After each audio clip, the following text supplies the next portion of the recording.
अभयदां जाड्यन्धकारापहां हस्ते स्फटिकमालिकां च ददतीं पद्मासने संस्थितां वन्दे तां जगदीश्वरीं भगवतीं बुद्धिप्रदां शारदा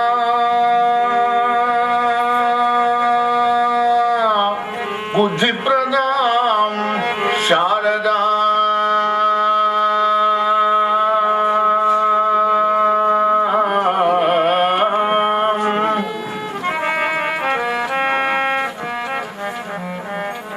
अखण्डमण्डलाकारं व्याप्तं येन चराचरं तत्पदं दर्शितं येन तस्मै श्रीगुरवे नमः। ओम नमोस्तुते व्यासविशालबुद्धे पुल्लारविन्दायकपत्रनेत्र येन त्वया भारततैलपूर्णः प्रज्वालितो ज्ञानमयः प्रदीपः।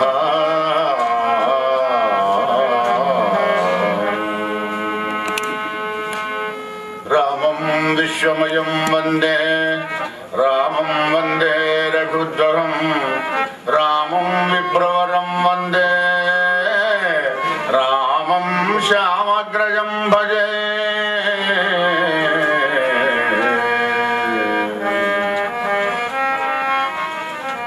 यस्य वागं सुतच्यूतं रम्यं रामायणामृतं शैलजासेवितं वन्दे तं शिवं सोमरूपिणम् सच्चिदानन्दसन्दोहं भक्तिभूतिविभूषणं पूर्णानन्दमहं वन्दे सद्गुरुं शङ्करं स्वयं। सद्गुरुं शङ्करं स्वयं। अज्ञानध्वंससंहर्त्री ज्ञानलोकविलासिनी चन्द्रचूडवचन्द्र चन्द्रिकेयं विराजते चन्द्रिकेयं विराजते।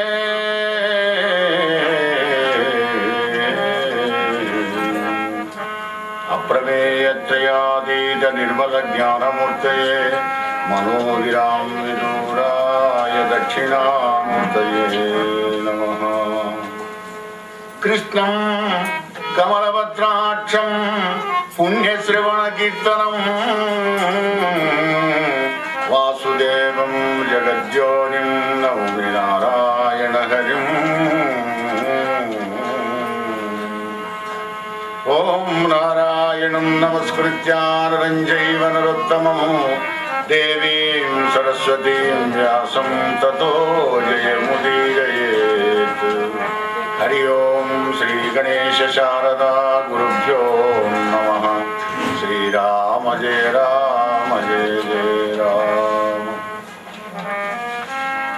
భాగవత భక్తబంధులారా కోదండరాముని కోమల చరణాలు కోరి నమస్కారపిస్తూ గురుదేవుల పాదపద్మాలు ఆశ్రయించి భాగవత సప్తాహ భక్తి యుగంలో రెండవ రోజు నవవిధ భక్తుల ద్వారా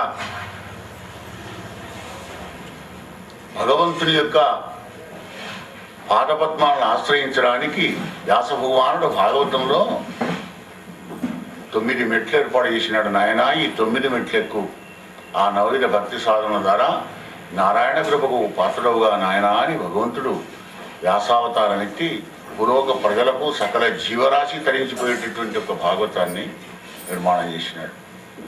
యువత భాగవతం రసమాలయం, తాగే వారికి రసామృతాన్ని రసాస్వాదన ఇచ్చేటువంటిది రసిక భావవిధుల అన్నాడు. రసికత్వంతో పాండిత్యంతో రసికత్వం వస్తుంది, శబ్దానికి అర్థం తెలుస్తుంటే. ఇక భక్తికి అది అవసరం లేదు, భావన కావాలి.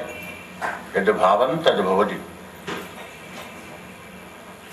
ఇటు భావ విధులతో ఇలా ఆనందపడండి, చదవడాని వాళ్ళు కూడా ఆనందపడవచ్చు, చదువుకునేటువంటి విద్యావంతులు కూడా రసాస్వాదం పొందవచ్చు. రసిక భావ విధులు. అటువంటి భాగవత కథ ఎక్కడ దొరికినా, ఎవరు చెప్పినా, ఎప్పుడు చెప్పినా, ఎక్కడ చెప్పినా కానీ మన కర్ణేంద్రియాలతోని అంటే అన్య కథానులాపాలు విని విని విని విని తుప్పుపట్టిపోయిన ఈ చెవులన్నీ కొత్తగా వినడమే ఉంది. విన్నదే వినడం, అన్నదే అనడం, తిన్నదే తినడం, ఉన్నదే ఉన్నది. ఎక్కడికి కొత్త ఏమైనా వస్తున్నాయా? కానీ ఇదే కొత్త. భగవత్ కథ ఎప్పుడైతే నీ కర్ణేంద్రియాలతో దురుతావో కథామృతాన్ని, నీ జీవితంలో నువ్వు చేసిన మంచి పని అదొక్కటే. అందుకే పరీక్షిత్ మహారాజుతో సుఖదేవుడు ఒక సందర్భంలో చెప్తాడు, హే రాజా, ఏనరుడేని ఒక నిమిషం పైన వృధావానగతిన్ హరిపద కమల ధ్యానానందుడుగాడేని ఆనరునకు ఆయువల్పమగుముని నాథ. ఆయువల్పం అంటే వెంటనే వస్తాడని కాదు. అల్పజీవులు ఎన్ని పుట్టవు, పుట్టలో చెదలు పుట్టవా గిట్టవా, చీమలు దోమలు ఈగలు ఇట్లాంటివి ఎట్లాగో వాడి బతుకు కూడా గట్టాంటిది. ఇక సంపూర్ణ మానవదేహాన్ని పొంది ఇలా ఏనరుడేని ఒక నిమిషం పైన వృధావాదగతిని, భక్తి లేకున్నా మానే కొట్లాడుకోవడానికి వ్యర్థమైన ప్రసంగం చేసినా కానీ రామ కృష్ణ శివ అనేటువంటి సంబంధించినటువంటి చరిత్రని వెళితే నోడుతూ అంటాడో ఆ పరమాత్మ నామాన్ని, అలా కూడా అనడో వాణి ఆయువు అల్పమవును అన్నాడు. అంటే అల్పమైన ఆయుస్సు కలిగినటువంటి ఒక క్రిమి కీటకాదుల వల్లనే వీడు కూడా. కనుక భాగవత సప్తాహం ఎందుకు వినాలయ్యా అంటే సప్తాహం లోపలనే ఉంది మొత్తం ఉన్నదంతా కూడా సంగుప్తమై. నీ జీవితం సప్తధాతులతో నిర్మాణమై ఉన్నది కనుక సప్త వ్యసనాలతోని అనేక జన్మల నుంచి క్రింది కృషించిపోతున్నావు గనక నీ జీవితంలో ఉన్నది 7 రోజులు సప్తజనాలే గనక మరి సూర్యుని రథానికి సప్తాశ్వరతమారుడు అని అంటాం కానీ షష్టాష్టం కానీ అష్టాష్టం కానీ అనము అశ్వాలు. ఆయన కూడా 7 గుర్రాలే ఉన్నాయి. ఆయన సప్తంలోనే సవారీ చేస్తున్నాడు సప్తాశ్వం మీద. సంగీతానికి కూడా సరిగమ పదని సప్తస్వరాలే కానీ అష్టస్వరాలు కాదు. వివాహం చేసేటప్పుడు అగ్నిహోత్రం చుట్టూ వేద మంత్రాలు చదువుకుంటూ సప్తపది 7 అడుగుల సంబంధం అంటామే. 7 అడుగులు నడిచి ఆ 7 కొండల వాడి కృపకు పాత్రవు గారు ఆ జీవ. నువ్వు ఒక్కడు వేయడానికి కష్టం కదా. గృహస్థాశ్రమం లోపల సాధర్మ పత్ని ఎంబడి అంటే సాధర్మాచారని నీ ధర్మము సాంగ నీ వెంబడి కూడా చేసేటువంటి ఒక ఉత్తమరాలైన శక్తిని పక్కకు పెట్టుకుని వెళ్ళిపోరాను ఆయన. ఒంటరిగా నువ్వు పోలేవు. శక్తిహీనుడు ఏ పని చేయలేదు. అలా సప్తపది ఏర్పాటు చేసినారు మహర్షి. సప్త పూర్వే చత్వారం మనవస్తదా. మన పూర్వ ఋషులు 7గురే. ఆ 7గురు సంతానంతోనే అనేకంగా మనం గోత్రాలు పిలుచుకుంటున్నాం అన్నమాట, అనేక ఋషుల యొక్క పేర్లతోని. కానీ మొదలు ఉన్నవాళ్ళు మహర్షి సప్తపూర్వే. అలా ఈ 7 రోజుల్లోనే ఎప్పుడైనా మరణిస్తాం కనుకనే 7 రోజులు నువ్వు ఏది సాధన చేసినా కానీ 7వ నాడు నువ్వు చెప్పినట్టుగా వింటుంది మనస్సు. లేకపోతే మనస్సు చెప్పినట్టే నువ్వు వినాలి. 7 రోజులు మాత్రం మిస్ కనిపిస్తుంది. ఏది కొత్తగా మనం ప్రారంభం చేసిన సత్సంగంలో పడి వెళ్ళి అది వాళ్ళు చేశారు కదా మనం కూడా చేస్తామని ప్రారంభం చేస్తాం కదా. ఈ 7 రోజుల లోపల ఏడిపిస్తుంది నిన్ను. కనుకనే ఆ భగవంతుణ్ణి స్మరించరా నాయన. హరి హరి హరి హరి హరి హరి అనరా గడియేడు గతి గనరా. హరి హరి హరి హరి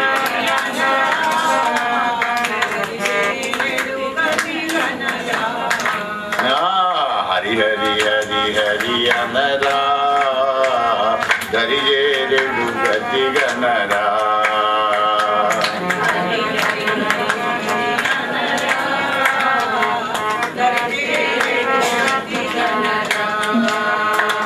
కరివరదుడు కరుణామయుడని విని కరివరదుడు కరములేతి నమస్కృతులను చేయుచు హరి హరి హరి హరి అనరా.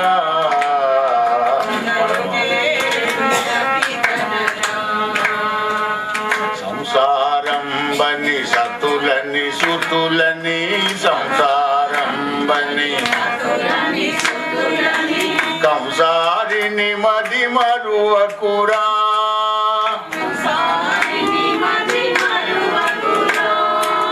సంసారం బని సతి అని సుతులని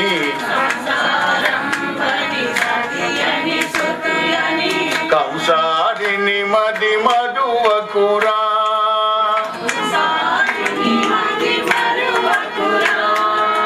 హంస స్వరూపుడు సోహం జనని హంస స్వరూపుడు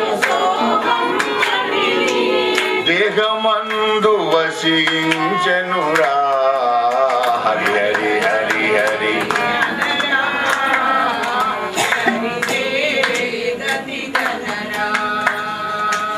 ఏడు రోజులే బ్రతుకని తెలియక ఏడు రోజులే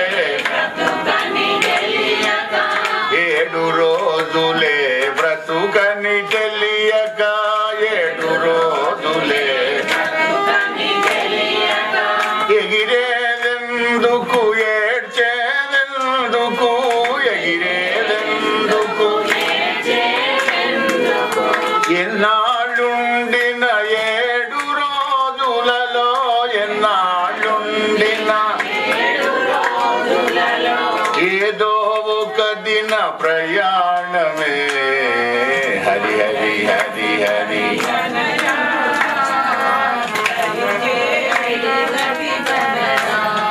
నరుడా బాలకృష్ణ భగవాని కనుక ఆ భగవంతుడి యొక్క నామాన్ని స్మరించడం ఎందుకయ్యా అంటే అనేక వ్యసనాలతోని అనేక జన్మల నుంచి దుఃఖంలో కృంగి కృషించిపోతున్నావు గనక ఆ దుఃఖం ఎలా దూరం అవుతుందో తెలిపేటువంటిదే భాగవతం కనుక భాగవతాన్ని వినవా జీవ జీవకోటికి ఒక మానవుడికే కాదు భూమి మీద ఉన్నటువంటి సకల జీవరాశి చతుర్విధ జీవరాశులు 84 లక్షల జీవరాశులు కూడా తరించిపోవచ్చు. భూముల మీద ఉన్నటువంటి జీవులన్నీ కూడా భాగవతం కనబడేవి కొన్ని కనబడనివి కొన్ని అందరూ తరించిపోవచ్చు. అటువంటి భాగవత కథ నైమిషారణ్యంలో సూతుడు చెబుతున్నాడు.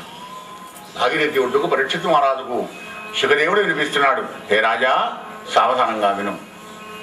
రామచంద్రుడికి పోతన గారు వేస్తున్నాడు. రామా అవతరించు. ధరణి వల్లభా విను. వినడం బంద్ చేసావంటే కనులు మూతలు పడతాయి.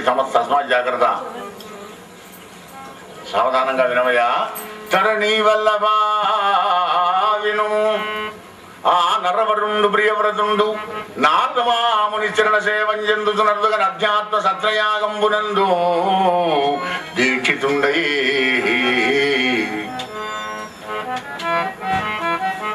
ధరిత్రి పాలనాన్ని బంద్ చేసి నారద మహాముని వలన నారాయణమూర్తి యొక్క మహాత్మ్యాన్ని విని ఈ భక్తిలోనే దీక్షితునై సత్రయాగం చేస్తానని కూర్చున్నాడట. సరా భక్తి ఎట్లాంటిది? అల్కాల్ మత్తు మందు లాంటిది. కనుక భక్తి మార్గంలో మనం ప్రయాణం చేసేటప్పుడు కూడా మన శక్తి కొద్దే భక్తిని నడిపిస్తుండాలన్నమాట. సంసారం గృహస్థాశ్రమ ధర్మాన్ని దాటకుండా భక్తిని అనుసరించాలి. అందుకే ఆశ్రమ ధర్మాలు పెట్టినారు. బ్రహ్మచర్యం, గృహస్థం, వానప్రస్థం, సన్యాసం. నువ్వు గృహస్థాశ్రమంలో ఉండి సన్యాస ధర్మాలు అనుసరిస్తాను అంటే ప్రమాదకరమైన పరిస్థితి ఏర్పడుతుంది. ఎందుకంటే శ్రేయాన్ స్వధర్మో విగుణ అన్నాడు. స్వధర్మం అంటే అదే ఆశ్రమ ధర్మాలు అన్నారు కదా. అవన్నీ ఆశ్రమ ధర్మాలను పాటిస్తూ వెళ్ళిపోతున్నారు అనమాట. ఈయన క్షత్రియుడు రాజ్యాన్ని పరిపాలించాలి, విరోచితంగా ఉండాలి, రాజస్వంతో ఉండాలి, ధర్మంగా జీవించాలి. అదే సధర్మ. దీక్షితులే కూర్చున్నాడు. మన యజ్ఞాగత కథలు చేసుకుంటూ కూర్చుంటే నాకు ఈ రాజ్యం వద్దు, ఏది వద్దు, సంసారం వద్దు. బ్రహ్మదేవుడు వచ్చాడు. రాజా ప్రియవ్రత సందేశం చెప్తున్నాను విన్న ఆయన. నరేంద్ర శ్రీహరియాజ్ఞం జీవుండు తపో విద్యలం యోగ వీర్య జ్ఞానార్థ ధర్మంబులం తన చేత వరుల చేత తప్పింప సమర్థుండుగాడుగానా ఉత్పత్తి నాశంబులకు శోకమోగ సుఖ దుఃఖములకు ఈశ్వరాధీనుండే గాని జీవుడు స్వతంత్రుండుగాడు. నీకే స్వాతంత్రం లేదని చెప్తున్నాడు బ్రహ్మ. బ్రహ్మ మనందరికీ కన్నటువంటి మన తండ్రి కదా. నీకే స్వాతంత్రం లేదు. ముఖతాన్ని పట్టుకొని పశువుని ఎలా వశం చేసుకుంటాడు మానవుడు, ఆ భగవంతుడు కూడా మన ముఖతాడు ఆయన దగ్గర పెట్టుకొని లాగుతూ ఉంటాడు అనమాట. ఈశ్వర సర్వభూతానాం హృదయే అర్జున తిష్టతి భ్రామయన్ సర్వభూతాని యంత్రారూఢాని మాయయా. మనలో కూడా ఉన్నాడు కదా. అందుకే ఆటాడిస్తుంటాడు అనమాట ఆయన. రిమోట్ కంట్రోల్ తన దగ్గర పెట్టుకుంటాడు. మన బతుకులన్నీ ఛానళ్ళు. ఏ ఛానల్ సరిగా చూడం. మనం రిమోట్ చేతిలోకి వచ్చిన రాగుతాం. అంటే మీరు 64 ఉంటే 64 వెళ్ళి చూస్తాం. అక్కడేం వస్తున్నాడు, ఇక్కడేం వస్తున్నాడు. ఎందుకు? ఏది చూడం. చూసేదే మళ్ళీ చూస్తాం అందులో అప్పుడే. కనుక నీ సదరం ఏమిటో నువ్వు చేయవయ్యా, క్షత్రియుని సదరం ఏమిటో అది చేయాలి. మరియు జితేంద్రియుండై కామాది సైతుండగుడం చేయాలి సంసార బంధం మునంగలకు సుమ్మా. నువ్వు దీక్షితులు ఇక్కడ ఉంటే మాత్రం నీ మనస్సు ఎక్కడో తిరుక్కుంటూ సంసారంలో పడిపోతే నువ్వు భక్తులు అనంట, జ్ఞానివా. సర్వాన్ కామాన్ పరిత్యజ్య హే రాజన్, సర్వాన్ కామాన్ పరిత్యజ్య అద్వైతే పరమే స్థితి.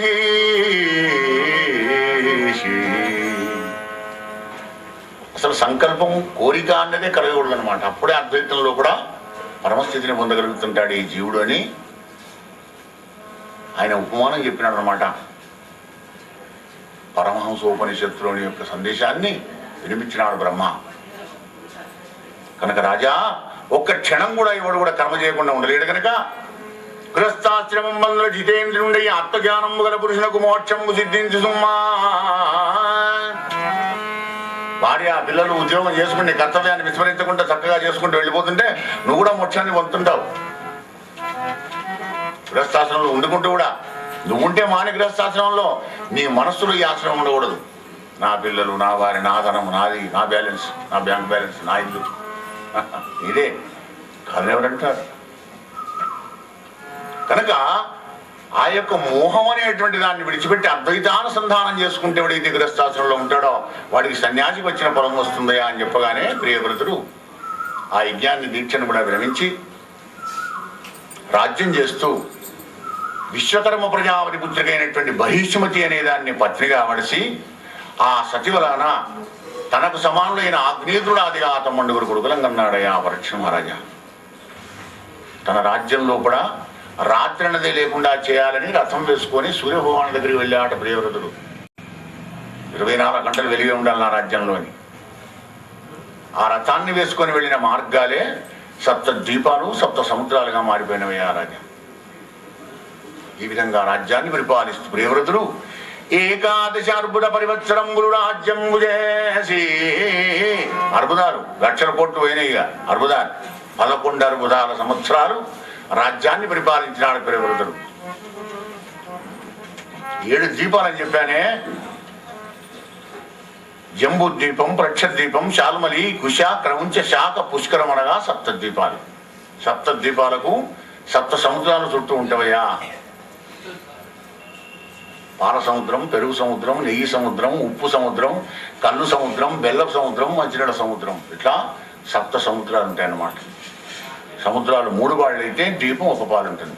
జంబూ ద్వీపం 1,00,000 యోజనాలు అయితే మరి 2వ ద్వీపమైన ప్రక్షద్వీపం 2 లక్షలు, 3వది 4 లక్షలు, 4వది 8 లక్షలు. యోనానికంటే ద్వినీకృతమైనటువంటి వైశాల్యం కలిగి ఉంటావయ్యా రాజా.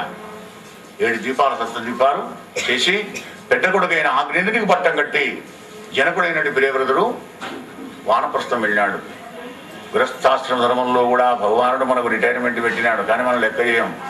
ఎందుకంటే కోర్సు చేయడు కదా ఆయన, పోరా విధవా అని. ఇక్కడ ఆఫీసులో అయితే పై ఆఫీసులో ఏమైనా అయిపోయింది నీ పని, సర్వీస్ 30 ఏళ్ళు అయిపోయింది కదా, ఇంకా పక్కకు జరిగి పెన్షన్ తీసుకొని 15 తీసుకొని అప్పుడే ఇంటికి వెళ్ళిపో.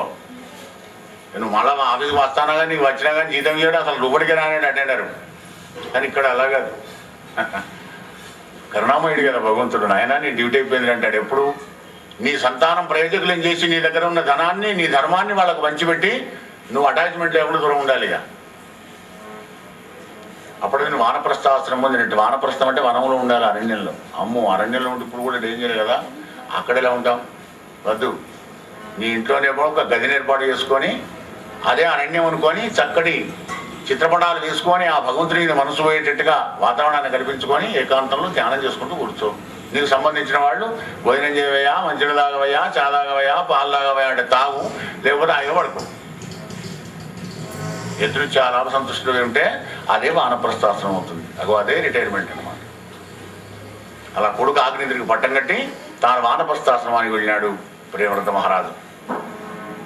కొడుకు ఆగ్నేయుడు తపస్సు చేస్తున్నాడు. పుత్రకాముడి మంత్రాది పర్వతం మునకుంజని ఆ ఆగ్నేయుడు తపంబనరింపగా తపస్సు చేస్తున్నాడు. చేస్తుంటే బ్రహ్మ పంపున పూర్వచిత్తి అనేటువంటి ఒక అప్సరస వచ్చి ముందర నాట్యం చేస్తుందట. ఆగ్నేయుడికి తపస్సు చేస్తుంటే పూర్వచిత్తి వచ్చింది, మనకు కూడా జపం చేస్తుంటే పూర్వచిత్తి వస్తుంది. ఎవరి పూర్వచిత్తి? గత జన్మల్లో సంస్కారంలో ఉన్నటువంటి ఒక వాసనలు, మంచి వాసనలు కానివ్వండి, చెడు వాసనలు కానివ్వండి. భోగేచ్ఛా మాత్రకో బంధ తత్యాగో మోక్ష ఉచ్యతే. భోగ ఇచ్చలు ఏవైతే ఉన్నావో అవన్నీ నువ్వు తపస్సుకు, శుభకార్యానికి కూర్చున్నప్పుడు, జపానికి కూర్చున్నప్పుడు, ధ్యానానికి కూర్చున్నప్పుడు అవి ఊరికే వస్తాయి అనమాట. ఎప్పుడు అట్టెప్పుడు రావు. అట్టెప్పుడు అయితే పనుల మీద మనం కుదురుతాం కదా, ధ్యానానికి కూర్చున్నప్పుడు, జపానికి కూర్చున్నప్పుడు వస్తుంది. వాడు 3,000 ఇచ్చే కాడి కొడుకు మరి మీలో ఇస్తాడా ఇయ్యాడా, ఒన్ని పీడ పాడగా ఎక్కడికి పోతే వాడేస్తాడు. అది అప్పుడే రావన్నా, వస్తాయి. అదే పూర్వచిత్తి. పూర్వచిత్తి వచ్చింది, తపోభంగం చేసింది, కళ్ళు తెరిచినాడు ఆగ్నేయుడు. సతీ నీవెవ్వతెవు, ఈ పర్వతములకేమైనా కోరి వచ్చిన మన దేవతవా, శారదవో రతిపతి పంపిన మాయవో తపస్సారమవో సతీ. సరస్వతివా, రతీదేవివా, అప్సరస్వా, ఎంత అందంగా ఉన్నావమ్మా, ఏం తపస్సు చేసి ఇంత అందాన్ని సంపాదించావు సతీ, ఈ లోకాన్ని నుంచి ఇక్కడికి వచ్చావు నీ ఇచ్చోడికి అని అడిగాడు. అయ్యా, నేను బ్రహ్మపంపురం వచ్చాను, నా పేరు పూర్వచిత్తి అనే అప్సరస, నేను గిట్ట నచ్చితే వివాహం చేసుకోవయ్యా. నచ్చకుండా ఎలా పోతుంది? ఇక పూర్వవాసన లేనాయి, వీడికి సంబంధించినవినాయి, ఇంకోటి కొత్త గిట్టనా నచ్చినాయి. పూర్వచిత్తిని వివాహం చేసుకున్నాడు.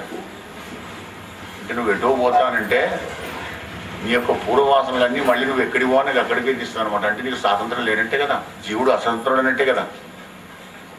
నువ్వు ఎన్ని మార్గాల లక్ష్యంతో నువ్వు వెళ్ళినప్పటికీ కూడా లక్ష్య సిద్ధి నీకు కలగదు. ఇప్పుడు సంకల్ప త్యాగం అయ్యేంతసేపే. ఆ సంకల్ప త్యాగం అయిందంటే మాత్రం పూర్వచిత్తి రాదు. సంకల్ప త్యాగం లేకుండా ఎలా అయింది? భార్య కోసం తపస్సుకే వెళ్ళేవాడు. మరి భార్య కోసం తపస్సు ఎందుకయ్యా అంటే, అనుకూలవతి అయినటువంటి భార్య కావాలంటే కూడా తపస్సే కావాలి. అందుకే తపస్సుకు వచ్చాడు మొదల పర్వతానికి. పూర్వచిత్తి అనే అప్సరసను వివాహం చేసుకున్నాడు మహానుభావుడు. పూర్వచిత్తిని వివాహం చేసుకొని ఆ పూర్వచిత్తి వలన శీల ఔదార్య విద్యావయ స్త్రీల చేత 13 కొడుకులం కన్నాడు. మొదటివాడు నాభి. 10 మంది కొడుకులు కన్నాడు. 9 ఆయన కంటే ఈయన 10 మందిని కన్నాడు. పెద్దవాడు నాభి. ఆ నాభిని పెంచి పిల్లవాళ్ళందరినీ కూడా ప్రయోజకులను చేసి నాభికి పట్టం కట్టి ఆగ్నేయుడు తప్పుకున్నాడు. ఎందుకయ్యా ఈ తప్పుకోవడం ఎందుకు, పెళ్లి చేసుకోవడం ఎందుకు, సంతానం కలగడం ఎందుకు, లేకుంటే ఏం బా అప్పుడే వస్తుంది మన కలక ఈ ఐడియాలు. కానీ అక్కడ మన పితృపితామహ ప్రపితామహాలు ఏవైతే ఉన్నారో పితృలోకంలో కూడా నా వంశం పెరిగిందా లేదా, నా వంశంలో ఒకడు మునిమనమని చూసా అంటే ఆయనకి ఇంక్రిమెంట్ దొరుకుతుంది, ఆయన పితృలోకానికి వెళ్ళిపోతాడు. లేకపోతే కష్టపడుకుంటూ అక్కడే ఉండాలి పితృలోకం లేకుండా ఉంటే. అంటే మోక్షం, పితృలోకానికి వెళ్ళిపోయినా అంటే ఆ జీవుడికి మోక్షం ఇచ్చినట్టుగా. కనుక పితృవుల యొక్క రుణం తీర్చుకోవాలి, పితృదేవత రుణం తీర్చుకోవాలంటే సంతానవంతుడు కావాలి గృహస్థాశ్రమంలోకి వచ్చి. ఆ శాస్త్ర మర్యాదను అనుసరించి మరి ఆగ్నేయుడు ఈ నాభికి పట్టం కట్టి చక్కగా వానప్రస్థానికి వెళ్ళినాడు. నరవరేణుడైన నాభి మేరుదేవి అనేటువంటి ఒక సువ్రతురాలని వివాహం చేసుకున్నాడు. సంతానం కొరకై పుణ్యపర్వత ప్రాంతంలోకి వెళ్ళి పుణ్యనది ఒడ్డుకు యజ్ఞం చేస్తున్నాడు పుత్రకాళిష్టి. పరీక్ష మహారాజా అలా 7 రోజులు సప్తాహం చేసినాడు. 7వ నాడు ఆ యజ్ఞ మంటపంలో కూడా స్వామి ప్రత్యక్షమైనాడయ్యా. రాజా ఎలా ఉన్నాడు?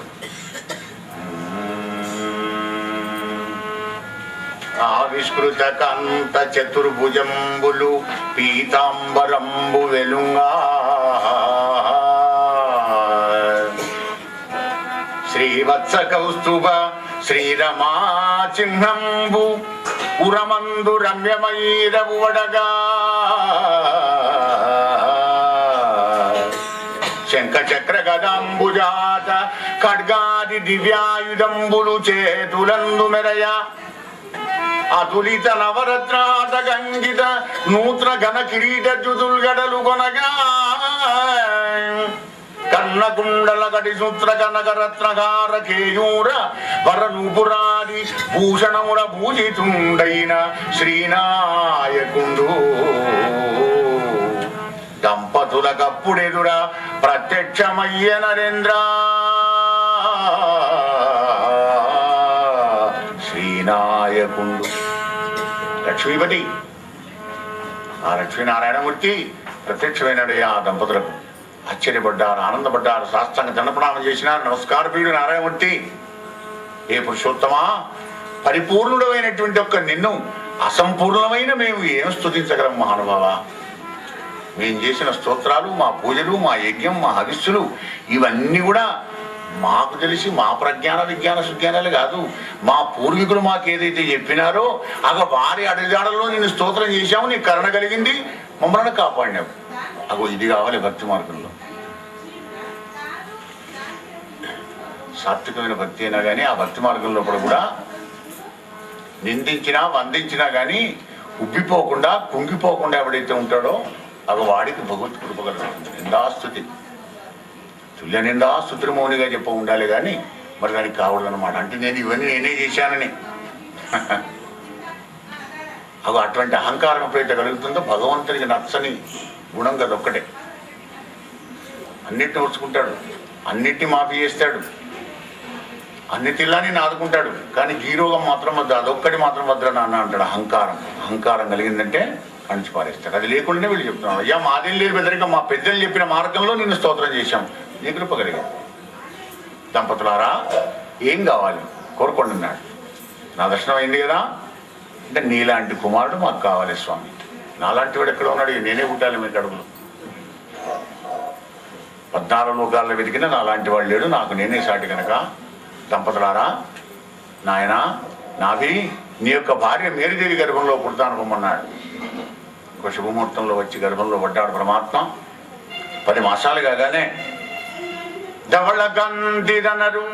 ధవళకాంతి యుక్తిందనరు దేహంబును మైద బల పరాక్రమంబును వీర్యమురచి చూచి జనకుండు పేరిన సుధవుని ఋషభుండను సంపుతోడా. రాజానుభావులతో తెల్లడి కాంతితో శరీరంతో చక్కటి శరీర సౌష్ఠం కలిగినటువంటి అందమైన శరీరంతో జన్మించిన పిల్లవాడిని చూసి వృషభుడు అని పేరు పెట్టినాడు. ఆ వృషభుడు పుట్టినటువంటి ఒక అజనాభానికి అజనాభం అని పేరుండే. తర్వాత భారతదేశం అని వచ్చింది, జంబుద్వీపం వచ్చింది ఆ మాట వీరగాన్ని. మొదటికి అజనాభం. దేవేంద్రుడు వానలు పడకుండా చేశాడట.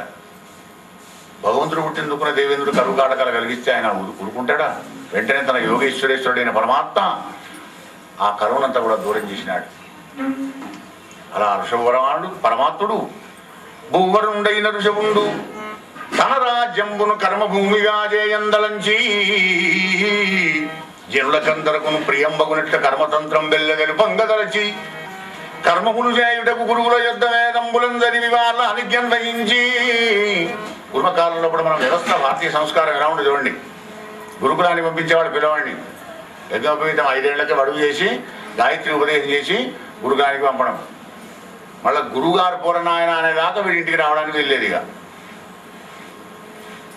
పోయి ఓంకారంతో ప్రాణం అయ్యేది. ఇప్పుడు ఏబిసిడీలతో మొదలవుతున్నది. మమ్మీ డాడీ అంకుల్ ఆంటీ 4 వచ్చాడు, నా కొడుకులు 60 వచ్చాడు, అప్పుడైనా ఎగిరిగాంతు వేస్తున్నారు. ఇది ఎక్కడికి తీసుకుపోతుందో ఈ మార్గం అనేటువంటి ఒక భవిష్యత్ ఆలోచన కూడా మనకు కొరబడింది. ఓంకారం ప్రణవం ఓమిత్యేకాక్షరం బ్రహ్మ అని మన భారతీయ సంస్కారం చెప్తుంటే ఏబిసిడి లేదా నాయన ఇప్పుడు ఏం లేదు అల్ఫాబెట్స్ అవే వాటిని పట్టుకుంటేనేమో ప్రపంచంలో మనం బతుకుతాము అనేటువంటి ఒక వెర్రి తలలు వేస్తుందన్నమాట. రాజా రామచంద్ర భగవానికి ఆ విధంగా గురువుల దగ్గరికి వెళ్ళి వేదాలు చదువుకొని సకల శాస్త్ర పారంగతులైన ఋషభుడు ఆ తర్వాత గురువు ఆజ్ఞతోని శతమన్యుడిచ్చిన జయంతి కన్యంబరణేయం వయ్యి జయంతి అనేటువంటి ఒక అమ్మాయిని వివాహం చేసుకొని అట్టి పడతి వలన భరతుడాదిగా 100 కొడుకులగనను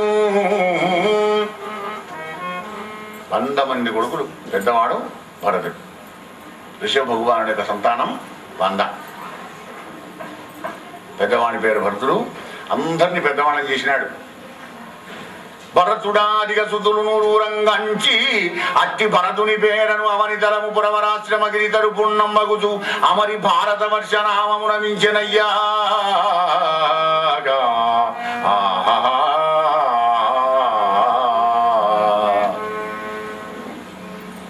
దీనికి మూలం ఏషాం ఖలు మహా మహాయోగి. భారతదేశం ఎందుకు వచ్చిందయ్యా?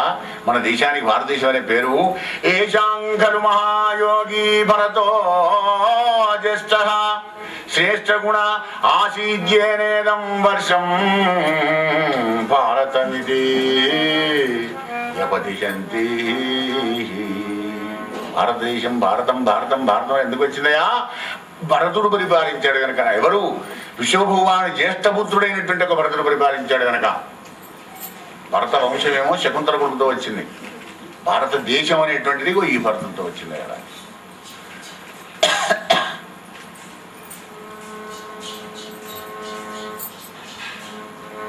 కొడుకులందరినీ పెద్దవాళ్ళని చేసినాడు. ప్రయోజకులైనారు. కొడుకులందరికీ దగ్గరికి పిలుచుకున్నాడు. నాయనాయి నేను వెళ్ళిపోతున్నా వానప్రస్థం. పెద్దవాడిని భరతుడికి పట్టం కట్టినాడు. తన ఇలారా జ్యేష్ఠ భ్రాత పితృసమాన, నా మాదిరిగా వీడిని చూసుకోండి భరతుడిని. కన్న తండ్రి తన కుమారులకు ఏమేం చెప్పాలో భాగవత్ సందేశం. తనయులార వినుడు ధరలోన పుట్టిన పురుషులకు శునకములకు లేని కష్టములందచ్చుగాన కామంబుల వలన మీరు బుద్ధి చేయవలదు సుమా.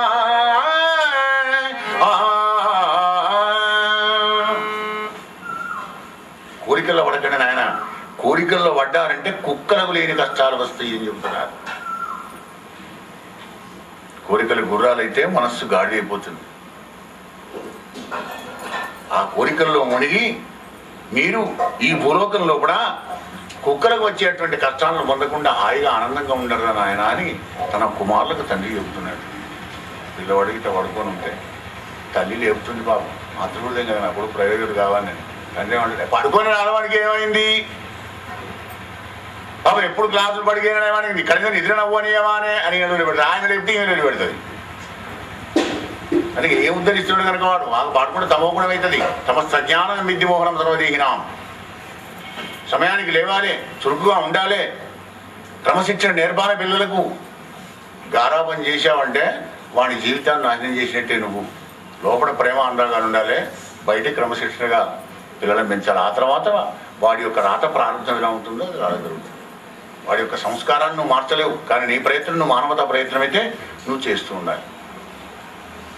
అలా తన కుమారులందరికీ చెప్పినాడు, నాయన ఏ తపస్సుతో నెలకు అనంత సుఖం కలుగుతుందో అటువంటి తపస్సు చేసి బ్రహ్మానందాన్ని బ్రహ్మ సౌఖ్యాన్ని అనుభవించండి నాయన అని తన కుమారులందరికీ చెప్పి పెద్దవాడికి పట్టం కట్టి వానప్రస్థం వెళ్ళినాడు విశ్వభగవానుడు. అవధూత రూపంలో దిగంబరంగా, వస్త్రాలు లేకుండా, స్నానం లేకుండా అవధూత వేషంబున ఇట్లు అవని ఎల్ల వెరుగుచూ ధూళి చేత మిగుల దూసరితంబున ఇతరులు గట్టిగడు విషంగవర్ణంబున కేశపాశంబులు వెలింగింపుచు ఇతరులెవరు తన్ను ఎరగకుండా నుండే. ఎవరిలో చూస్తే మనం పిచ్చివాళ్ళు అంటామే, అలా పిచ్చివాళ్ళలాగా ఉన్నాడు, దయ్యం పట్టివాళ్ళలాగా. కానీ జనాలను పిచ్చి చేసుకుంటూ ఆయన నవ్వుకుంటూ వెళ్ళిపోతున్నాడు. మీరే పిచ్చి, నేను కాదు పిచ్చి అని. జ్ఞానం, పరిపూర్ణమైనటువంటి జ్ఞానం ఉన్న మహాత్ములకు ఈ శరీరం పైన ధ్యాస ఉండదన్నమాట. ఈ తొడుగు ఎప్పుడైనా రాలిపోయేది అనేటువంటి నిస్పృహభావం చూపించుకుంటూ ఋషభ భగవానుడు రజోగుణ వ్యాప్తులైన కలియుగ ప్రజలందరినీ కూడా ఉద్ధరించడానికి ఇగో ఈ అవతారం ఎత్తి ఒకనాడు గ్రీష్మ ఋతువులో పడి చెట్టు రాకి మంటలు పడుతుంటే ఆ మంటలో పడి తనుత్యాగాన్ని చేసినాడు అయ్యా రాజా. గోపాలకృష్ణ భగవానికి జయ. నమ పార్వతీపతే హర హర మహాదేవ. 24 అవతారాల్లో ఈ ఋషభావతారం అత్యంత పావనమైనటువంటి ఒక అవతారం అయ్యా రాజా. నరేంద్ర, భరతుడు రాజ్యాన్ని పరిపాలిస్తున్నాడు. ఇలా రాజ్యాన్ని పరిపాలిస్తూ విశ్వరూపుడు అనేటువంటి వాడి కుమార్తెను పంచజని అమ్మాయిని వివాహం చేసుకున్నాడు భరతుడు. ఈ 2 స్కందాల్లో పంచమ స్కందం, షష్టమ స్కందం అంతా కూడా వివాహాలు, సంతానం, వానప్రస్థాశ్రమం వెళ్ళడం. అంటే గృహస్థాశ్రమే చాలా గొప్పది. అసదృశ్య గృహస్థము పరమార్థమనంగా, పరమార్థానికి పట్టుకొమ్మే గృహస్థాశ్రమం. ఎందుకంటే బ్రహ్మచారి అయినా, వానప్రస్థుడైనా, సన్యాసి అయినా భవతీ భిక్షాందేయి అని 12 గంటలు కాగానే ఆకలి వాడిని ఇంటికి వస్తాడు. ఆ 3 ఆశ్రమాల వాళ్లకు భిక్ష పెట్టి అదృష్టానికి నోచుకున్నాడు గృహస్థు. కానీ అది ఎలా మారిపోయింది? ఎవడు రానేరారు. ఇప్పుడు ఈ టీచర్లు ఎవడు వస్తున్నాడు ఇంటికి? భౌతిక పిచ్చాను నేను వస్తున్నాడు ఎవడన్నా?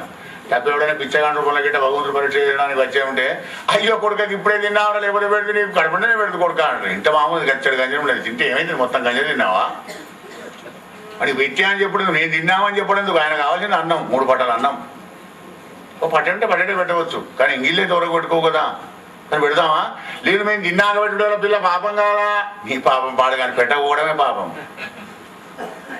కనుకనే మనం దైనందిన జీవితంలో మనం చేసే మన పొరపాట్లను, మన అజ్ఞానాన్ని, మన మాయా అవనికనంతా కూడా బట్టబయలుది చూపుతుంది భాగవతం. భాగవతం అంటే రహస్యం, మన జీవన విధాన రహస్యం అంతా బయలు చేస్తుంది. కొడుకని భాగవతం బయటపడదు కదా, కొడుకేతులు పోయినావు కదా గుడి అంటారే. ఇగో ఈ జోగులోనే అనేకమైనటువంటి జ్ఞానం ఉంది. భాగవతం అంటే రహస్యం, మనకు తెలియని రహస్యం అందులో ఇమిడి ఉందన్నమాట. ఆ రహస్యాన్ని తెలుసుకొని మన జీవితాన్ని చక్కబెట్టుకొని మన అజ్ఞానాన్ని దూరం చేసుకొని జ్ఞానవంతం కావాలనే ఆశతో భగవంతుడు కరుణతోని మనకు అందించాడు వ్యాసదేవుడు. నమ పార్వతీపదే హర మహాదేవ హర. శుభలగ్నంలో కూడా పంచజని అమ్మాయిని వివాహం చేసుకున్నాడు. వివాహం చేసుకోవాలి, గృహస్థాశ్రమంలో రావాలి. ఇట్లా వివాహితుడై ఆ పంచజని వలన సుమతి ఆదిగా 5 కొడుకులను కన్నాడయ్యా భరతుడు. నిజ పితృపితామారు ఏ మార్గంలో జీవించినారో అలాగే జీవించి భగవంతుడిని మర్చిపోకుండా, మరియు నా భరతుండు శ్రీవత్స కౌస్తువనమాలంకృతండును సుదర్శనాధ్యాయుధోపరక్షితుండు నిజభక్త జన ఉదయారవిందవాసుండును పరమ పురుషుండైన వాసుదేవుని యందు అధిక భక్తి అనుదినంబు చేయుచు 50 లక్షల వేల ఏళ్ళు రాజ్యంబు పరిపాలించనయ్యా. 50 లక్షల వేల ఏళ్ళు, 50 లక్షలేళ్ళు కాదు, 50 లక్షల వేలు రాజ్యాన్ని పరిపాలించాడు. ఇక భారతదేశం, భరతఖండం, భారత భూమి, భారతదేశం రాదా? ఇప్పుడు 20 సంవత్సరాలు ప్రైమ్ మినిస్టర్గా పనిచేస్తే ఆయన 4 బొమ్మలు పెడతా, 4 వీధులలో 4 అంతకంటే కడైన మా అనుభవుడు 50 లక్షల ఏళ్ళు ఈ రాజ్యాన్ని భూమిని పాలించాడంటే భారతదేశం అని పేరు వచ్చింది. 50 లక్షల ఏళ్ళు పరిపాలించి పితృపితామైనటువంటి ఒక రాజ్యం తన కుమారులందరికీ కూడా పంచి ఇచ్చి, గండకీ నది అంటే సాలగ్రామశిలో దొరికేటువంటి గండకీ నది దగ్గర పురహాశ్రమం ఉంది. ఆ పురహాశ్రమంలోకి వచ్చి తపస్సు చేసుకోవడానికి ఎందుకున్నాడు మహానుభావుడు ఆశ్రమాన్ని. హాయిగా నదిలో స్నానం చేయడం, పురహాశ్రమంలో తపస్సు చేసుకోవడం. రోజులు హాయిగా వెళ్ళిపోతున్నాయి. అంతపరతుండొక్కనాడ మహానదిలో కృత స్నానుండయి ప్రణవోచ్చారణంబు చేయుచు సూర్యుని కరిగే ప్రధానం విచ్చు సమయంబునా గాయత్రి మంత్రం చెప్పుకుంటే ఇలా ప్రణవోచ్చారణ చేసుకుంటూ అర్ఘ్యం విడుస్తున్నాడు. పాప అంతలోకే ఒక లేడీ గర్భవతి, లేడీ నీళ్లు తాగడానికని వచ్చింది. అది ఏ శబ్దం విన్నా కానీ దానికి భయం ఎగిరింది. పాపం సింహమో పెద్దప్పుడు గాంటించగానే ఆ భయానికి అద్దె ఎగిరిందట. నీళ్ళల్లో పడింది ఉందరా యోని మార్గం గుండా లేడీ పిల్ల గర్భంతో ఉన్నది కదా, ఆ లేడీ పిల్ల వచ్చి మన భర్తని చేతిలో పడింది. పాపం కళ్ళు తెరిచి చూసినాడు. అక్కట అక్కట తల్లి బాసి హరినార్భకమాప్తులు లేమి చేసి ఏ దిక్కును లేకయున్న నిట తెచ్చితి నా ఎడని మృగర్భకంబు ఎక్కుడు ప్రేమ చేసి జరింపుచునున్నది నాదు సన్నిధిని మక్కువ చేసి దీని కడు మన్నలందగ బ్రోచునంచు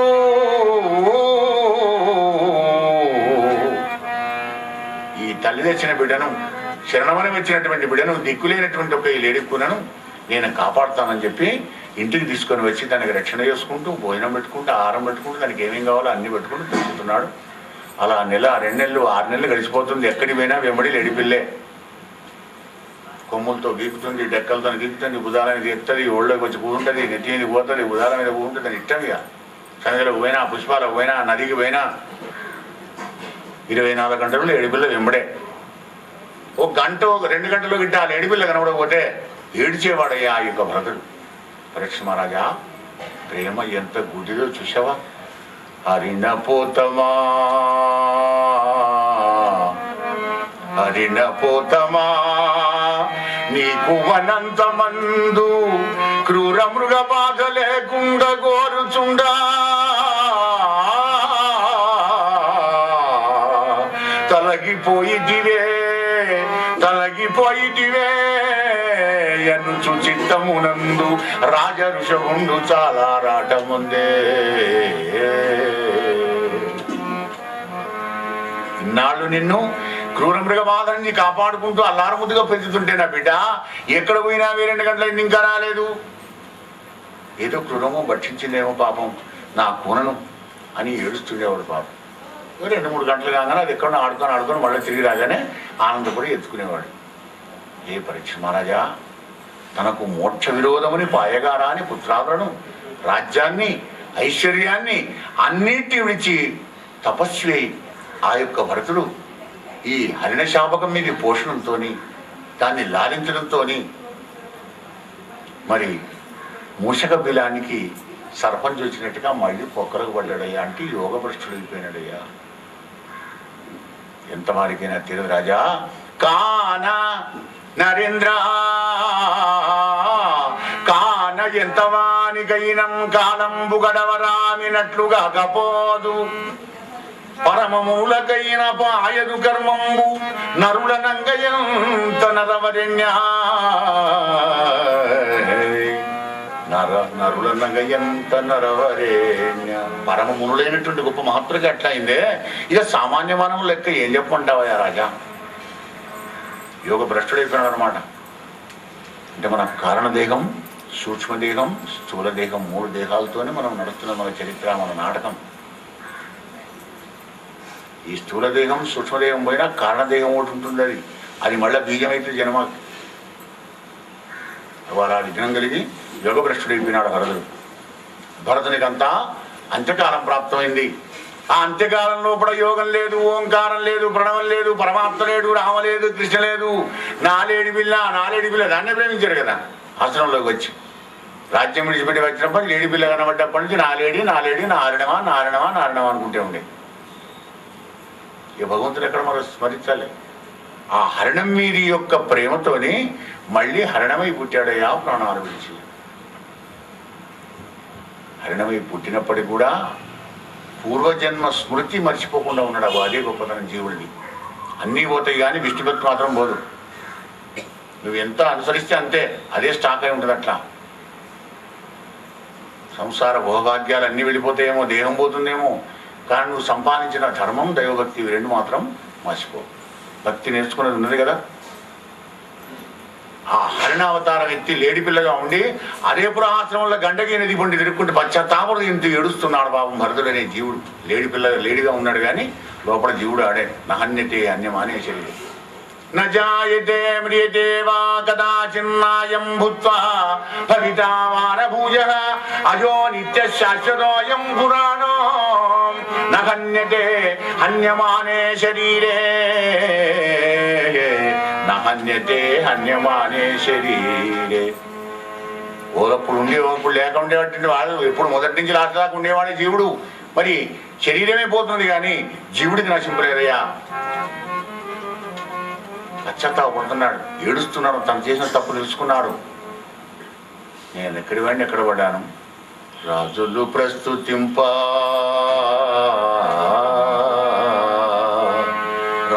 ప్రస్తుతింప వసురాజ సమానుడనై తనుజులన్ రాజుల చేసి తాపసులు రాజ ఋషీంద్రుడటం సుబల్కగా తేజమునంది ఈ హరిణ దేహమునందుల ప్రీతి చేసి నా యోజ జడంగనే జడిచి యోగి జనంబులలోన బేలనై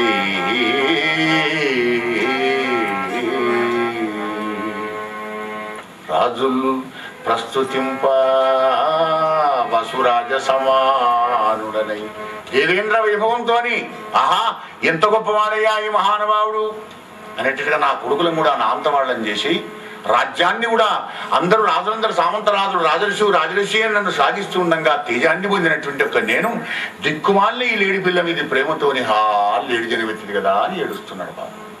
పశ్చాత్తాపం పశ్చాత్తాపమే ప్రాయచిత్తం. అలా ఏడుస్తూ అన్నం నీళ్ళు ఉగ్గబట్టి ఆ పురాశ్రమంలోనే గండకీ నది కొంటే ప్రాణాలు విడిచి ఆంగిరసుడనే బ్రహ్మజ్ఞాని యొక్క వంశంలో ఆయన యొక్క రెండవ భార్యకు జన్మించినాడు. మొదటి భార్యకు 9 కొడుకులు, ఆ భార్య పోయింది. రెండవ భార్యను చేసుకున్నాడు. ఆమెకి ఈయన మన భర్తలు పుట్టాడు. ఈ తర్వాత ఈయనకు తోడ పుట్టిన ఆమె పుట్టింది. 5 ఏళ్ళు కాగానే గాయత్రి మంత్రోపతి చేశాడు ఆంగిరసుడు. చేసి గురుకులానికి వేద విద్యల కోసం పంపినాడు. వేద విద్యలు నేర్చుకుంటున్నాడు పిల్లవాడు భరతుడు. బ్రాహ్మణ కుమారుని సవతి తల్లి కుమారులు వేద విద్యలంబా విగ్రహ కర్మముల భరతుడు నియమించిన గృహకర్మ ప్రవర్తనలో ఉంటూ ఇంట్లో పనులని చెబుతుంటే ఏ పనులు చెప్తే ఆ పనులు చేస్తున్నాడు. చేస్తా కానీ ఇదే చివరి జన్మ కావాలి. మీరు ఏ పనులు చెప్పుండే, ఏదన్నా పెట్టుండే, ఏదన్నా తిట్టుండే, ఏమన్నా కొట్టుండే, ఏది వాళ్ళు పెడితే అదే. అతుల మృష్టన్నమైన శుష్కన్నమైన ఎగ్గి పెట్టిన జిహ్వపు హితముగానే తలచి భక్షించుగాక ఒండు దలంచి మిగుల ప్రీతి చేయడు రుచులందు పార్థివేంద్ర. అతుల మృష్టన్నమైన శుష్కన్నమైన ఎగ్గి పెట్టిన జిహ్వపు హితముగానే తలచుగాని మాడిపోయిందే పెట్టు, ఎండిపోయిందే పెట్టు, పాసిపోయిందే పెట్టు, ఏదన్నా పెట్టు. కృష్ణార్పణం అలా చెప్తున్నాడు. ఎందుకంటే నాలుకతో రుచులకు మురిగితే మళ్ళీ జన్మెత్తాలి దీనికోసం అని అలా ఉంటున్నటువంటి ఒక భర్తుని సవతి అన్నలు చేని కావాలించారయ్యా పరీక్ష మహారాజా. చేని కావాలి నెలకొగిద్దరు ఇచ్చి బస్తా ఇచ్చాడు, అడ్లు ఎందుకు ఇచ్చాడు, వీడిని పెట్టుకోండి అంటే ఉంటానన్నాడు. చేని కావాలి వస్తున్నాడు పిట్ట కావాలి. పిట్టకావలి కాస్తుంటే ఆ ఊరిని పరిపాలించే వృషలపతి అనేటువంటి ఒక రాజు ఏ పురోహితుడు చెప్పినాడో పాపం నరబలి చేస్తే నీకు సంతానం కలుగుతుందయా అని చెప్తే రాజు కదా, అరే పట్టకరాబండి మంచివాడిని, అంగవీకి వైకల్యం ఉండకూడదు, మంచి యవ్వనంలో ఉండాలి అని చెప్పగానే తిరుగుతున్నారు రాజమడులు. మన భర్తలు కనబడ్డాడు. వాడిని పట్టుకొని మంచి దించి పడకపోతే మీరు ఎవ్వరు ఎందుకు పడకపోతున్నా అడుగులేదు. ఇంకా ఈ ఘటానికి ఏం భోగం ఉందో ఎందుకు తీసుకుపోతున్నారు, ఏదో కారణం లేదు ఎందుకు తీసుకుపోతారు, వాళ్ళు ఏమైతే చూద్దాం అంటే దానికి నాకేం సంబంధం లేదు అనేటువంటి ఆలోచనలో ఉన్నాడు మన భరతుడు. అలా తీసుకొని వెళ్ళి క్షౌరకర్మలు చేయించి స్నానం చేయించి పట్టు వస్త్రాలు కట్టి చందనగంధాది సుగంధమందులైనటువంటి కావ్యాన్ని కూడా పూసి మెళ్ళో పూలదండ వేసి 2 బడులు కత్తులు పట్టుకొని చండికాగ్రహంలో మహాకాళి ముందరికి తీసుకుపోయినారు అమ్మవారి ముందరికి. ఇట్లు ఖడ్గం బంధిజాభీష్ట సిద్ధికి హింసింబందలంచిన అప్పుడా మహాదేవి సర్వభూతంబులకు సగుడు బ్రహ్మభూతాత్ముండు నిర్వైరుడైన బ్రహ్మసుని తేజం బంధుడ దుస్సగమైన భయమంది వరకుచు భద్రకాళి క్రోధంబు ముమ్మడి వరక హుంకారంబు సరుబుచు అట్టహాసంబు చేసి విప్రవరునట్లు హింసించు ఆ వృషలపతిని భృత్యవర్గంబుతో తలలు పృథ్వీ గుల్చి అప్పుడు వృషలాదిపుని శిరమంది లీలవాడి అందంద క్రీడ సలివే. బ్రహ్మవర్చస్సుతోని బ్రహ్మజ్ఞాని కలిగినటువంటి ఒక యోగివర్యుణ్ణి నాకు బలియడానికి తీసుకుని వస్తారా వెదవలారా అని మహాకాళి కోపం వచ్చి ఖడ్గం తీసుకొని ఆ ముగ్గురు చంపి పారేసింది. పంపిన రాజును చంపడానికి వచ్చిన 2 బడులను. నన్ను చంపడానికి వచ్చి వీళ్ళే తెచ్చారేమిట్లా, ఇంకా నాకు ఉందేమో సమయం కానీలే అని చండికాగ్రహంలోంచి బయటికి వచ్చినాడు. మళ్ళీ చండికావలికి వస్తున్నాడు మన భరతుడు. రోజులు గడుస్తూ ఉన్నాయి. ఒక వారం 10 రోజులైన తర్వాత సింధు దేశాన్ని పరిపాలించే రాహుగనుడు అనేటువంటి ఒక మహానుభావుడు రాజు. అయిన ఆ రాజు తత్వజ్ఞానం కోసమని కపిలదేవుని దగ్గర బయలుదేరి వెళ్ళాలి ఆ కపిలాశ్రమానికి. శాస్త్రం ఏం చెబుతుంది, రాజు కానీ పెళ్లి కొడుకు కానీ మఠాధిపతి కానీ భగవంతుడు కానీ ఈ 4 కాళ్ళు నడకన పోకూడదు. కనుక పల్లకి కావాలి, వాహనం కావాలి ఏదోటి. అరే బెస్తవాణని పిలవండి పల్లకి వాడని. అయ్యా ఒక్కడు తక్కువ ఉన్నాడు, చాలు తక్కువ ఉంటే ఇక్కడ పడకరామని రాజు ఆర్డరేనే. తక్కువ ఉంటే ఎట్లయితే 6 5 ఉన్నారంటే ఇంకోటి పడకరామండి అని పీట పాడగానే ఎట్లా కొత్తడు వీళ్ళకు దొరకాలి వాహకుడు. అలా తిరుగుతూ పోతుండగా చేతి కావాలి కాస్తున్నాడు మన భరతుడు. అరే వీడు బాగున్నాడు రా, బలం కూడా ఉంది, మంచిగా ఆరోగ్యంగా ఉన్నాడు, వీడు మోస్తాడు కదా అని వాడిని తీసుకొని వచ్చాడు. ఇక్కపోతే ఎక్కడికైనా అడుగులేదు, వాళ్ళు తీసుకుపోయి పెట్టారు. వాళ్ళకి వెనక పట్టుకున్నాడు అనమాట. ఓహో, ఇంకా దీనికి ఈ ఘటభోగం కూడా ఉందా, కానీలే ప్రారంభకరం అనుభవించాలి కదా. పల్లకి పట్టుకొని నడుస్తూ ఉన్నాడు. నడుస్తూ ఉంటే కొత్తవాడు కదా పాపం, ఆ అడుగులు అనుకున్న దుక్కున వాడడం లేదు. అభ్యాసం ఉన్న బెస్తవాళ్ళు మోస్తేనో వాళ్ళది మంచిగానే ఉంటుంది, లోపల ఉన్నటువంటి ఒక రాజుకి ఏమో ఆపత్యం కలగదు.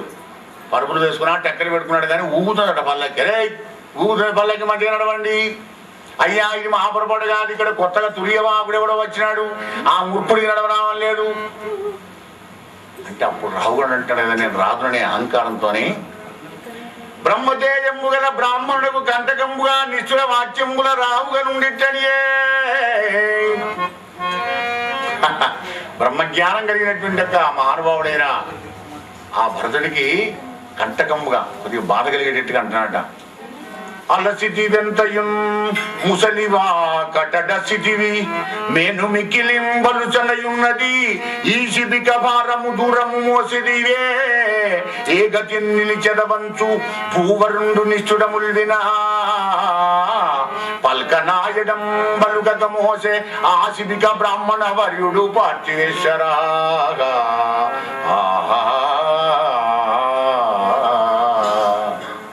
అలసిటివి ఎంతయు ముసలివా కడదచ్చిదివి. కూడిన లేదా డొక్క ఎడుకపోతున్నది, ఈ అవతారం ఎలా ఉన్నదిరా, ఎడుకపోయి ఉన్నావు కదా, చర్మమా అస్కలే ఉన్నాయి నీకు. ఇంత 4 అడుగులు మొత్తం అమ్మాయవా, ఏయ్ మంచిగా నడు, లేకపోతే కోడా తీసుకొని పెట్టాడు మంచిగా నడుస్తావు నువ్వే.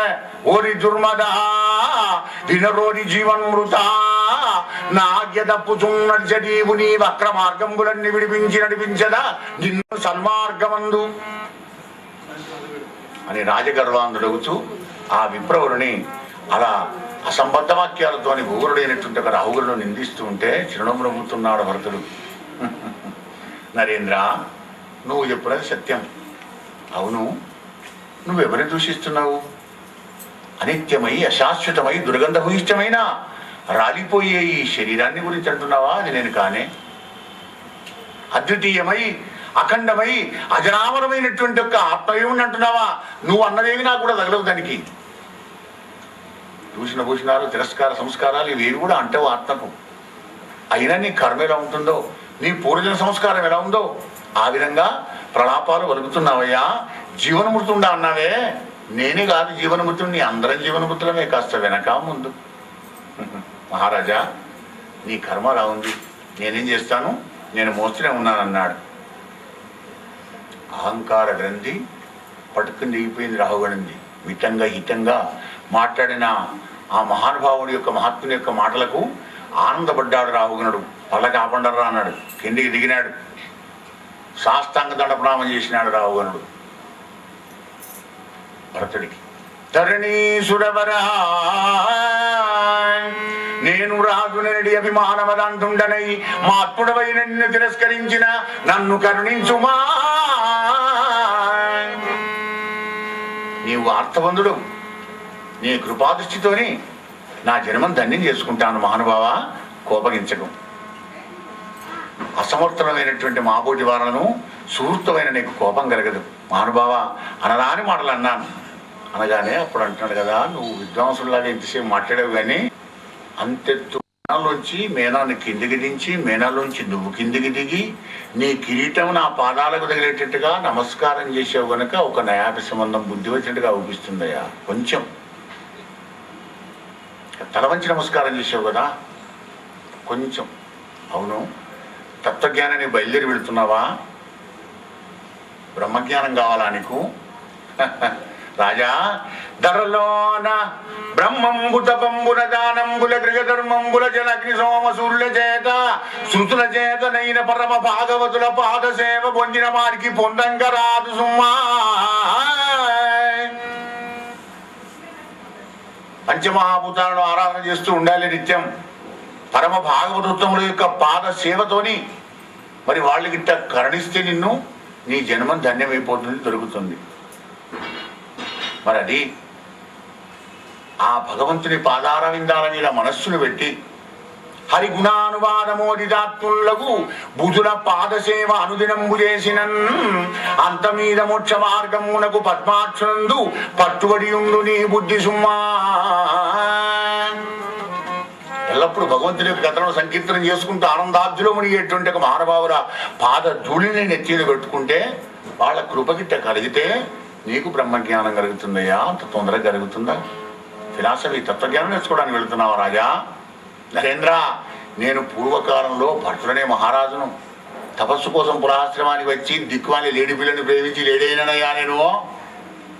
మళ్ళీ మరణించి ఆ లేడి దేహాన్ని విడిచి ఇగో ఇప్పుడు నేను రాజునైనప్పటికీ కూడా నీ పల్లకి మోస్తున్నానయ్యా. ఎందుకు? నా ప్రారంభకరం అంతా ఓడిపోవాలని. కానీ నువ్వు పల్లకిలో కూర్చున్నావు, నీ పల్లకి నేను మోస్తున్నా. నీకు నాకు గంతే తేడా. నీ గడభోగం అట్టా ఉంది, నా శరీర యాత్ర గడభోగం ఇక ఈ విధంగా ఉన్నదయ్యా అని తన కథనంతా కూడా చెప్పి, రాజా మాయ చేత దాటంగరాని పదమునబడ్డ జీవుడు,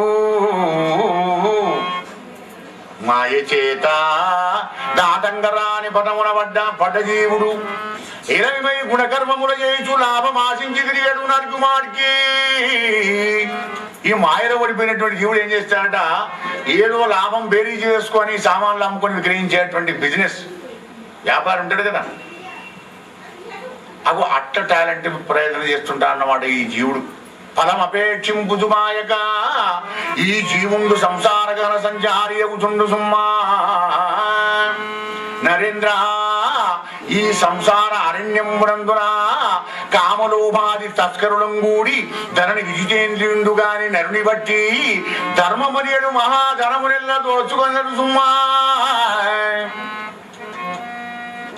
6 దొంగలుంటాడు ఈ సంసార అరణ్యం లోపల. ధర్మం అనేటువంటి నీ ధనాన్ని దాచుకున్న ధనాన్ని అంటే 6 ఎత్తుకపోతుంటారు. పో ఎవరిని? విజితేంద్రియుడు కానివ్వండి. ఇంద్రియాలన్నీ ఈశ్వర వశం చేసి కృష్ణ పరమాత్మ నీ పాదాల దగ్గరే ఉంచుతున్నానయ్యా. ఈ పంచామృతాలను పెట్టి అభిషేకం చెప్తాం కదా, అయ్యగారు పురుషసూక్తం చెప్తుంటే మనం పోగుతున్నాం చిన్నచేతను పోసుకుంటాం. ఏరియా పంచామృతాలు శబ్దం, స్పర్శం, రూపం, రసం, గంధం. బ్రహ్మాండమైన 5 అమృతాలు నాకు ఇచ్చావు పరమాత్మ. నాకు ఇచ్చిన అమృతాలు నీకే నేను చూపిస్తున్నానయ్యా. ఇప్పుడు నేనేం చేస్తే చచ్చినట్టు పడి ఉంటే ఈ భగవంతుడు చెప్పినట్టు వినాలే. కానీ మనం అసలైన పంచామృతాలు ఆయనకి ఇయ్యం. పాలలో వెన్న కలిపా, పెరుగు కలిపావా, తేనె కలిపావా, అయ్యో చక్కెర కలపలేదు పో అని మన లోపడి పోయి అప్పుడు చక్కెర వచ్చి ఆయుధాన్ని ఐటమ్ చేసి కలుపుతాం అనమాట. అంటే నీ బాహ్యం. ఆ బాహ్యం చేసేది ఎందుకంటే నీ అంతరం లోపల నీ దగ్గరే ఉన్నాయి 5 పంచామృతాలు. అవి ఆ అమృతాలను ఆ స్వామికి అభిషేకం చేయరా జీవ. రాజా రామచంద్ర భగవానికి జై. అలా కాని వాళ్ళ దగ్గర ధర్మం అనే ధనం మన దగ్గర ఉంది కదా, కొద్దిగా గొప్ప ఏదో ధర్మం మనం చేస్తుంటాం, తెలుసో తెలియకో పొరపాటునో భక్తి లేకుండానో అగో ఆ సంపాదించిన కాస్త కూస్త ఏదైనా ఉంటే ఆ ధర్మం అనే ధనాన్ని ఇగో ఈ 6 దొంగలు ఎత్తుకపోతారయ్యా. ఎవరు? కామ, క్రోధ, లోభ, మోహ, మన మాత్సర్యం. ఈ అరణ్యంలో ఎంత ప్రమాదకరమయ్యా రాజా. మరి గృహస్థాశ్రమనందు ఎల్లం విషయంబుల పొంది ఈ విశ్వమెల్ల గణగతోడ ఇట్లు గంధర్వ నగరంబుగా ధరించి మిగుల మూలమందునరుడు. గంధర్వ నగరం అంటే ఎగ్జిబిషన్లో పోయిన వాడు ఎట్లా చూస్తుంటా, ఎంత మంచిగా ఉన్నాయి ఈ వస్తువులు, అది ఎట్లా ఉండదు, ఈ ఐటమ్ మనం తీసుకోవాలి సరే, ఈ వాటికి హైదరాబాద్ సిటీ మొత్తం హైటెక్లో కూడా దొరకలేదు అని అనుకుంటాం. కానీ అది రావాలి ఇంటికంటే ఎంత కష్టం, ఎంత ధనం కావాలి దానికి. చూసి ఊరుకుంటాయి ఈ కళ్ళు, చూసింది తన సొంతం కావాలి. అది అట్లా ఉంటుంది. గంధర్వ నగరం లాంటి ప్రపంచంలో పుట్టిన జీవుడు చూసి ఆనందపడట, చూసింది తన సొంతం కావాలనుకుంటాడు. అప్పుడే వచ్చి పడుతుంది వీడి కష్టం. మరగి కాననమున కొరివిదయ్యముగాంచి అగ్నిగోమరి వెంట నరుగుమాడికి. కొరివిదయ్యం అంటే కానుగూరు మరి మన పూర్వకాలం చిన్నప్పుడు అది ఏం చేస్తుంది, అల్లం దూరంలో నిప్పుకలు పోసినట్టు కనబడుతుంది, కానీ దగ్గరికి పోతే నిప్పుకలు ఉండవు, బాగుంటుంది దాని దగ్గర. కొరివిదయ్యం కొరివి తిప్పినట్టుగా అనేకమైన నిప్పుకలు ఉండేట్టుగా అనిపిస్తాయి. అయితే ఆ కొరివిదయ్యాన్ని చూసి అక్కడ అగ్ని కదా, ఆ అగ్ని తెచ్చుకొని పోయినట్టు పెట్టుకొని వంట చేసుకుంటా అనేటువంటి గృహస్థాశ్రమంలో పొడగి ఉంటుందట. పోయినా కొద్ది అది వెళ్ళిపోతుంటుంది. ఒకళ్ళు దగ్గరికి పోయినా కానీ నిప్పుకలు కావు, పాడు కావు. నిప్పుకలు అయితే కదా మిడుగురు పురుగులు, 20-30 మిడుగురు పురుగులను తీసుకువచ్చి నువ్వు కట్టెలు పెట్టి మంటదా అది? నిపుకలు లాగా ఉంటాయి కానీ నిపుకలు కాదవి.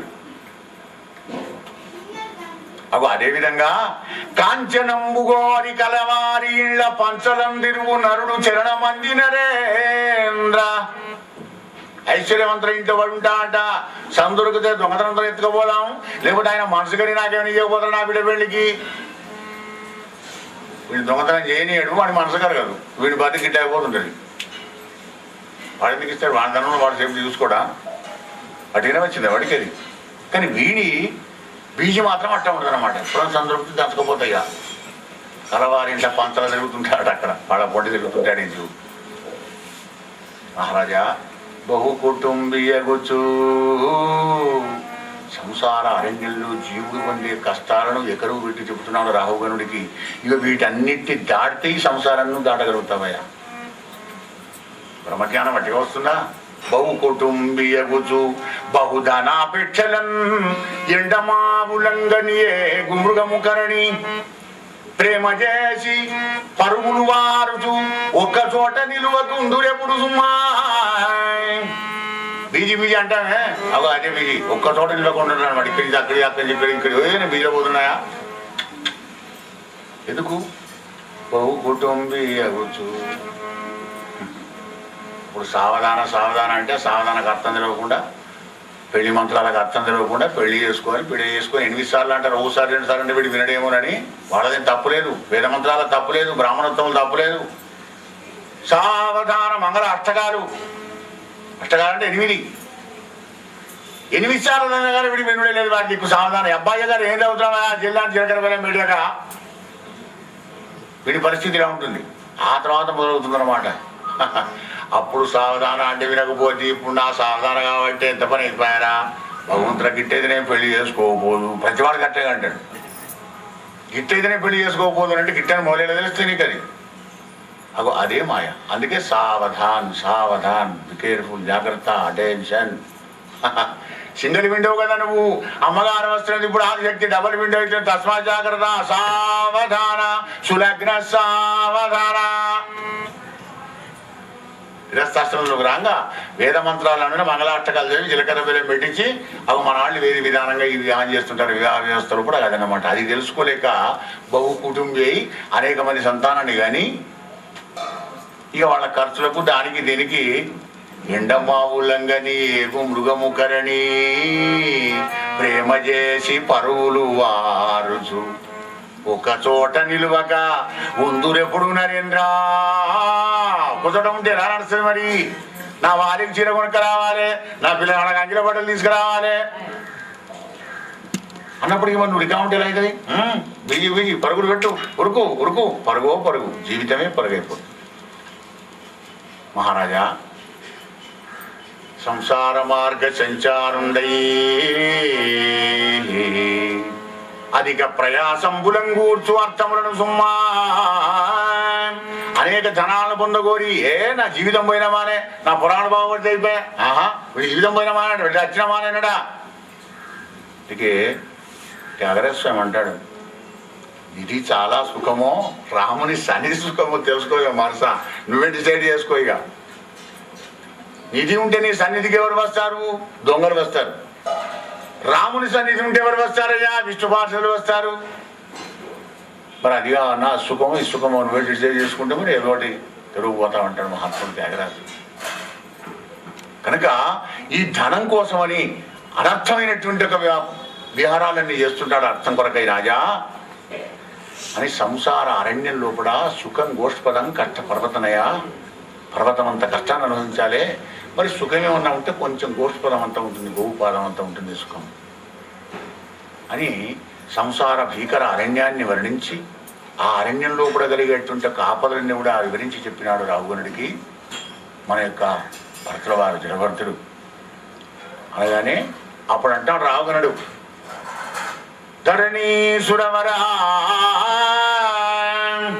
హే ధరణీసురవరా నీ శ్రీ చరణంబుజయుగల రేణు సంస్పర్శము నా హరిభక్తి మిగుల నాకు అధికంబయ్యే నష్టో మోహ సృజలబ్ధ. నా మొహం అంతా నశించిపోయిందయ్యా, నాకు ప్రతి జ్ఞానం కలిగింది మహానుభావ. నీ బోధతోని నాలో ఉన్నటువంటి ఒక అహంకారం, అజ్ఞానం, మమకారం అన్నీ కూడా నశించిపోయినాయి అన్నాడు. అని రాహుగణుడు మరొక్కసారి సాష్టాంగ తడప్రణామం చేసి తన యొక్క రాజ్యాన్ని మళ్ళీ తిరిగి వెళ్ళిపోయినాడు. ఆ కపిలదేవుడే ఈ రూపంలో వచ్చాయేమో నాకు జ్ఞానబోధ చేయడానికని బహుదా ఆనందపడ్డాడయ్యా పరీక్ష మహారాజా. నరేంద్ర, ఇది భరతోపాఖ్యాన్ని వినిపించి చెప్పాను కదా. నారాయణకు నమస్కారం అనుకుంటా యొక్క భరతుడు తన మృగరూపాన్ని వాసినాడు గనక గట్టి భర్తని చరిత్ర ఎవరు చెప్పినా ఎవరు విననాటి వాళ్ళ పుండరీకాక్షం రక్షించి ఆయురభివృద్ధియు ధనధాన్య సమృద్ధి ఎగుతుందా సర్వోపభోగాలు కూడా అనుభవిస్తారయ్యా. చివరికి భాగవత గతిలో పరమపదమైన వైకుంఠాన్ని చేరుకుంటారయ్యా రాజా. రాజా రామచంద్ర భగవానికి